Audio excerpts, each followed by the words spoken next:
que l'on t'aide en vain. Tu connais des problèmes, chaque jour qui passe est un dilemme. Et ta vie demeure toujours la même. Crie Jéhovah, il changera ta vie, il changera ta vie. Crie Jéhovah, il changera ta vie, il changera ta vie. Mon frère n'a jamais travaillé, malgré qu'il soit diplômé. C'est le Seigneur. Est-ce que le Seigneur peut trouver les enfants? Tout serviteur du Seigneur. Quelqu'un a vu la fidélité de Jésus? Qui demeurait dans la maison de Dieu durant les heures de la nuit. Bénissez le Seigneur. Bénissez le Seigneur. Vous tous serviteurs de l'Éternel. Tous serviteurs du Seigneur. Qui demeurait dans la maison de Dieu. Qui demeurait dans la maison de Dieu Durant les heures de la nuit. durant les heures de la nuit. Bénissez le Seigneur. Bénissez le Seigneur. Vous tous bien-aimés du roi. Alléluia. Tous serviteurs du Seigneur. Qui demeurait dans la maison du Père. Qui demeurait dans la maison de Dieu Alléluia. durant les heures de la nuit. Levez vos mains. Levez les mains vers lui. Alléluia. Bénissez notre Dieu. Alléluia. Que le Seigneur soit béni de Sion. Alléluia. Lui qui fit le ciel et la terre. Levez vos mains. Levez Levez les mains vers l'éternel. Lève les mains vers ton Dieu. Célèbre sa royauté. Célèbre sa justice. Car il est Dieu. Il est là pour te bénir ce matin. Alléluia. Que le Sois Seigneur béni de Sion. soit béni de Sion. Oh. Lui qui fit le ciel et la terre. Je vais vous apporter un bref message. 2 Corinthiens, chapitre 1, verset 18 à 22. 2 Corinthiens 1, 18, 22. Il est écrit ceci. Aussi vrai que Dieu est fidèle, la parole que nous vous avons adressée n'a pas été oui et non.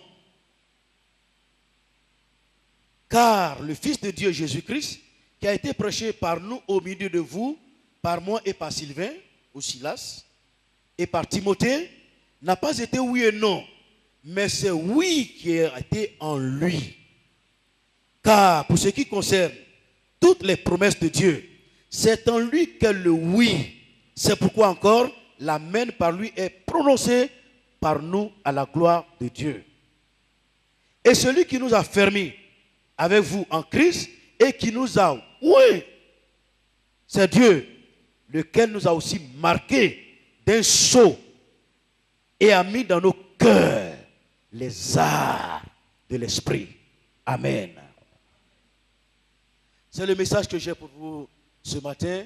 Mon thème, propriété privée de Dieu. Nous sommes la propriété privée de Dieu. Et je vais vous donner 4 raisons pour lesquelles nous sommes propriété privée de Dieu. Paul dit, si je vis, ce n'est plus moi qui vis, c'est le Christ qui vit en moi. Ça veut dire que je ne m'appartiens plus. C'est le Christ qui vit en moi. Propriété privée de Dieu. Je commence à partir du verset 20. Pour ce qui concerne toutes les promesses de Dieu, c'est en lui que le oui. En qui? En qui? On a lu au verset 19. Car le Fils de Dieu, Jésus-Christ, qui a été prêché par nous au milieu de vous, par moi, par Sylvain et par Timothée, n'a pas été oui et non, mais c'est oui qui a été en lui. En Jésus, c'est le oui. Pas de non en Jésus. En Jésus, c'est le oui. Toutes les promesses de Dieu trouvent leur accomplissement en Jésus de Nazareth. Amen. En dehors de Jésus, nous ne pouvons pas trouver l'accomplissement des promesses de Dieu. Si vous êtes béni en dehors de Jésus, si vous trouvez des réponses à vos problèmes en dehors de Jésus, ces réponses ne viennent pas de Dieu. Ça vient de Satan. La Bible dit, sous le ciel, aucun autre nom n'a été donné parmi les hommes par lequel nous pouvons sauver, si ce n'est le nom de Jésus. Alléluia. C'est le seul nom qui a été donné parmi les hommes pour le salut de l'humanité. Toutes les promesses de Dieu se réalisent en Jésus de Nazareth. Oh, Dieu soit loué. C'est cela dans Jean 14, verset 13, Jésus dira, tout ce que vous demanderez en mon nom, je le ferai pour que le Père soit glorifié dans le Fils. Je le ferai. Tout ce que vous demanderez en mon nom, tout doit passer au travers de Jésus. Tout doit transiter en Jésus. Tout trouve son accomplissement en Jésus. Hors de Jésus, pas de réponse ni de promesse divine.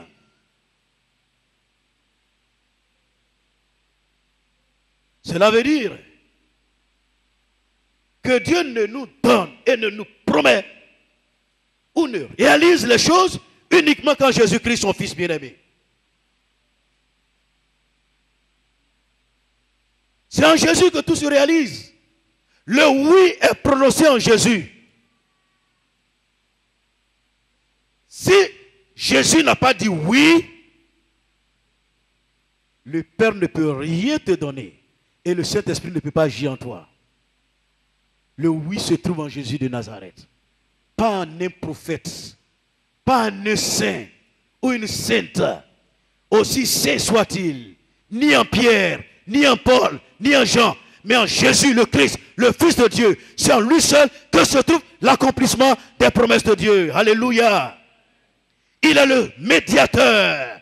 La Bible dit qu'il y a un seul Dieu et un seul médiateur entre Dieu et les hommes, Jésus-Christ, homme. C'est le seul médiateur. Rien ne peut nous être accordé sans Jésus. Je parle du salut, la guérison, la délivrance, le mariage, l'enfantement, les richesses, les bénédictions, en général, tout ce qui est utile à l'homme et qui vient de Dieu ne peut pas nous être accordé sans Jésus de Nazareth. Si tu es béni en dehors de Jésus, c'est une malédiction. Aujourd'hui, il y a des gens qui sont sur la terre, qui ont ces choses que je viens de citer. Hein? Il y a des gens qui sont riches. Il y a des gens qui ont une bonne santé, quoique ce soit de grands pécheurs. Il y a des gens qui sont mariés. Il y en a qui ont 10, 15, 20, 30 femmes. Qui ont plein d'enfants, des richesses, des bénédictions.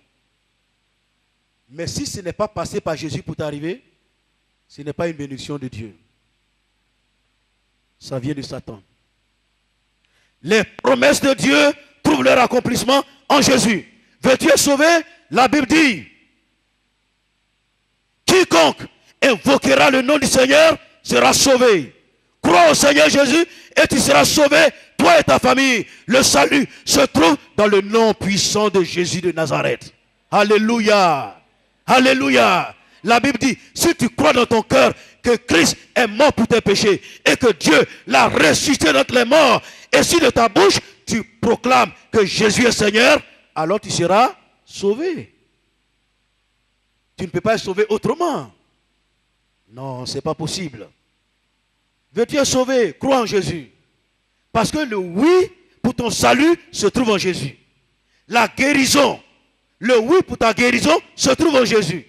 Le oui pour ta délivrance, pour ton mariage, ton enfantement, tes richesses, tes bénédictions, tout se trouve en Jésus de Nazareth.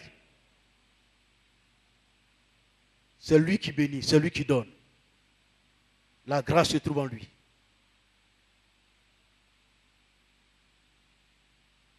Pour qu'une prière soit véritablement exaucée, il faut qu'elle soit faite au nom de Jésus. Les prières doivent être exaucées au nom de Jésus. Dans le même passage qu'on a lu, il a dit, c'est pourquoi encore l'Amen, par lui est prononcé par nous à la gloire de Dieu. L'Amen. Le oui se trouve en Jésus, mais l'Amen aussi. Est-ce que vous savez que Jésus s'appelle l'Amen? Vous savez ça? Dans Apocalypse chapitre 3, verset 14, Jésus dit, celui qui s'appelle l'Amen. Le nom de c'est l'Amen. Quand vous dites Amen, en réalité, vous dites Jésus. Quand vous dites Amen. Amen veut dire ainsi soit-il. Que Dieu réponde, que Dieu agisse. Qu'il en soit ainsi, selon la prière qui vient d'être faite. Mais en même temps que vous dites qu'il en soit ainsi, vous dites Jésus.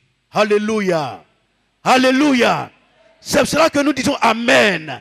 L'Amen, c'est Jésus. S'il n'y a pas Jésus, il n'y a pas d'Amen. Si Jésus ne répond pas, il n'y a pas de solution. Il n'y a pas de résolution. Le nom de Jésus, c'est Jésus qui apporte aux hommes et aux femmes, aux hommes qui sont sur la terre, les bénédictions et les grâces de Dieu. L'Amen ne se trouve qu'en Jésus. Pas en dehors de Jésus. Il est le salut. Le salut. Tout à l'heure, quand je parlais là-bas, j'ai fait une petite sortie de route par rapport au baptême. On dit aux gens, il faut être baptisé au nom de Jésus. Non, il ne faut pas être baptisé au nom de Jésus, baptisé au nom du Père et du Fils et du Saint-Esprit. On ne baptise pas au nom de Jésus. Quand Ananias est allé voir Paul, il lui a dit, et que t'a-t-il? Lève-toi et sois baptisé en invoquant le nom du Seigneur. En invoquant. Quelqu'un qui doit être baptisé, quelqu'un qui doit être sauvé, doit invoquer le nom du Seigneur. C'est quand tu invoques le nom du Seigneur que tu peux être baptisé au nom du Père, du Fils et du Saint-Esprit. Alléluia. Gloire à Dieu. Philippe était avec le ministre éthiopien. Il a commencé à lui annoncer la bonne nouvelle, l'évangile. Et l'Éthiopien était tellement sidéré. Et puis il voit de l'eau. Il dit, mais voici de l'eau, qu'est-ce qui empêche que je sois baptisé? Jésus dit, Philippe dit quoi? Il dit, si tu crois de tout ton cœur que Jésus est le Fils de Dieu, que Jésus est le Christ, que Jésus est le Seigneur, alors cela est possible. Et il dit, je crois que Jésus est le Fils de Dieu. Les deux sont descendus et Philippe l'a baptisé. Il faut croire à l'époque de Jésus, reconnaître Jésus comme le Fils de Dieu, le Messie, le Christ. C'était une peine de mort. C'est pour cela que l'emphase est mise sur le nom de Jésus. Il fallait reconnaître que Jésus était Seigneur. C'est pour cela que Paul dit, si tu crois dans ton cœur que Christ est mort pour tes péchés et que Dieu l'a ressuscité d'entre les morts, et si de ta bouche tu confesses que Jésus est Seigneur, alors tu seras sauvé. Il faut croire dans son cœur et de sa bouche confesser la Seigneurie de Jésus de Nazareth. Amen. Alléluia. S'il y a quelqu'un ici ce matin qui n'a pas encore confessé que Jésus est Seigneur, l'opportunité t'est donnée ce matin de croire que Jésus est mort pour tes péchés, que Jésus a été enseveli, que 3 jours après, il est ressuscité entre les morts, il a vaincu la mort et le séjour des morts. Christ est monté aux cieux. Et le salut désormais est donné gratuitement au nom de Jésus. La Bible dit que nous ne sommes pas sauvés par les œuvres, afin que personne ne se glorifie, mais nous sommes sauvés par la foi et par la grâce au moyen de l'œuvre que Jésus a accomplie pour nous à la croix du Calvaire. Que son nom soit béni à jamais. Amen. Donc la première vérité que je voudrais partager avec vous, c'est que tous les oui se trouvent en Jésus. Ne cherchez pas à fabriquer des oui vous-même. N'allez pas chercher des oui chez d'autres personnes. Chez un féticheur, un charlatan, un mystique. N'allez pas chercher des oui là-bas. Ces oui sont des oui qui condamnent, qui lient, qui vont vous empêcher d'aller au ciel et qui vont vous séparer de Christ. Même si ça tarde, attends-là. Alléluia. Le oui va venir un jour, ça va sortir la bouche de Jésus. Et si le oui sort, plus personne ne peut dire non. Alléluia. Quand Jésus a dit oui, il n'y a personne qui puisse dire non. Si Dieu est avec nous, qui sera contre nous? Si Dieu n'a pas épargné son propre fils et qu'il a livré jusqu'à la mort, que nous refusera-t-il? Alléluia. Jésus est Seigneur. L'amen de Dieu.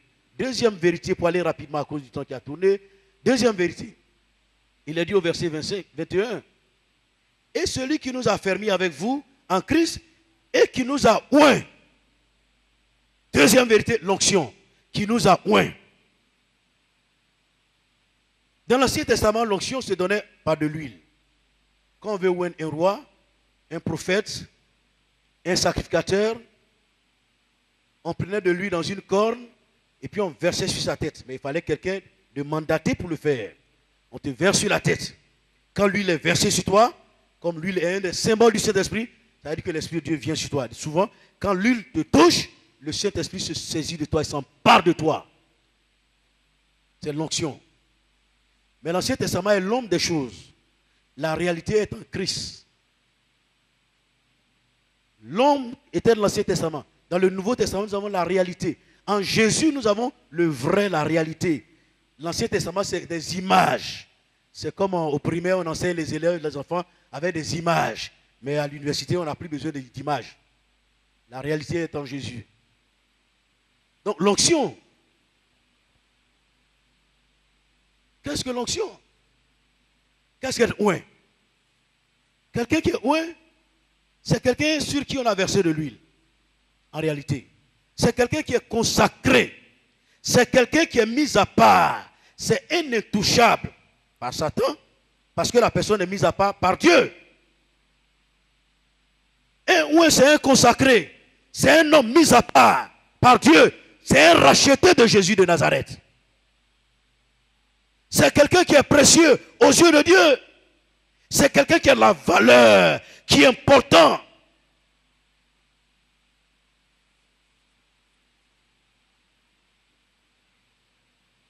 Quand Dieu nous sauve, il nous donne l'onction, il nous met à part, il nous consacre. Nous devenons des enfants de Dieu. Dans Acte 22, chapitre 22, versets 12 à 16, quand Ananias est parti voir Saul de Tarse, il lui a dit ce que le Seigneur voulait qu'il fasse. Il lui a dit que Dieu l'a mis à part pour annoncer la bonne nouvelle. Il sera un témoin devant les petits, devant les grands, les rois, pour faire passer les hommes des ténèbres à la lumière et de Satan à Dieu.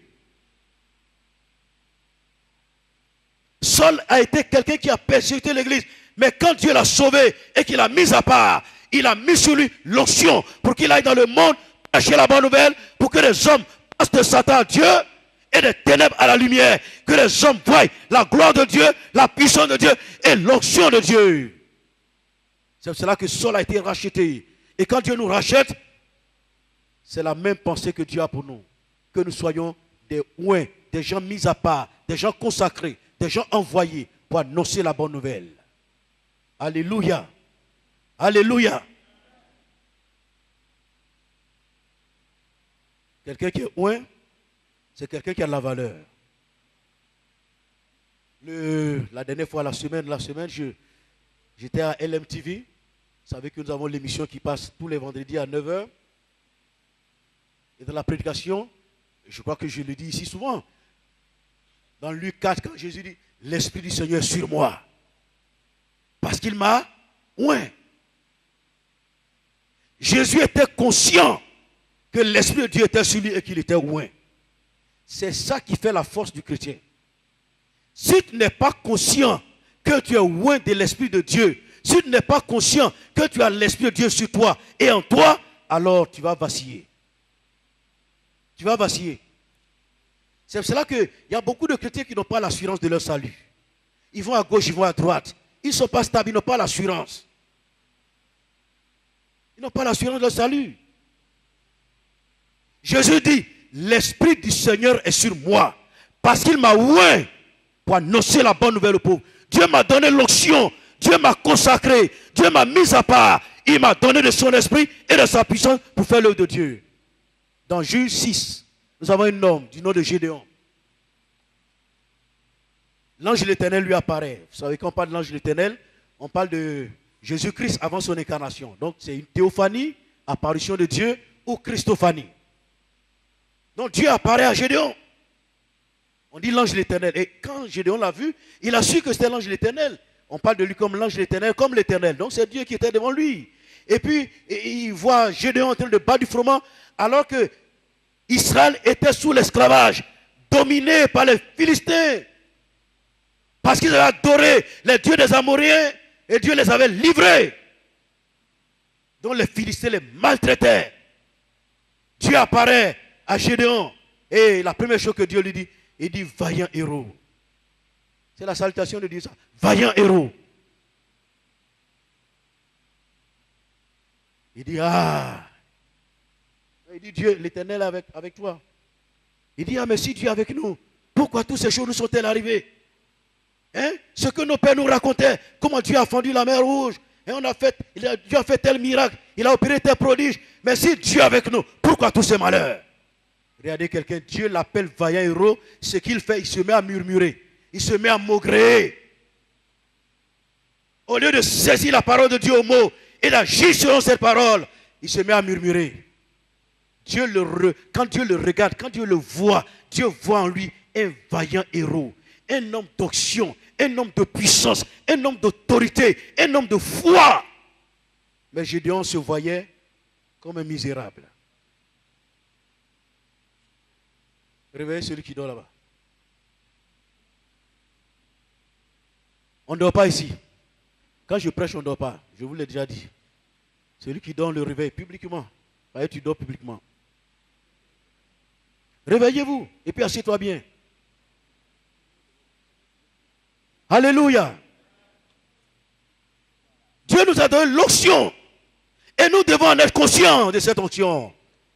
Aujourd'hui, l'église est devenue faible. L'église est devenue versatile. Parce que l'église n'est pas consciente de l'onction que Dieu lui a donnée. Dieu nous appelle vaillants héros. Quand Dieu nous voit, il voit des hommes et des femmes remplis de puissance, d'autorité, devant qui le diable et les démons peuvent s'enfuir. Mais nous disons, si l'Éternel est avec nous, si je suis un vaillant héros, pourquoi? Tes pourquoi là ne trouveront leur réponse qu'en Jésus, parce que c'est en lui que se trouve le oui.